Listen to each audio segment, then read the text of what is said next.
This is a time clock piece I call 1 year, performed in 1980 to 81. I use 1 year. I punch time clock every hour on the hour and in my studio.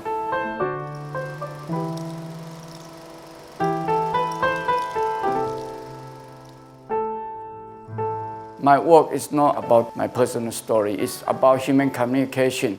To me, I feel art is not like a career, it's my life. If you talk to Tehching, quite often what he'll say is thank you for coming here to waste my time.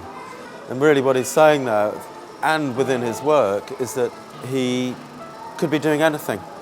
Yeah, you know, basically we're mortal creatures, yeah, and that doing this maybe has no more value than working in a factory.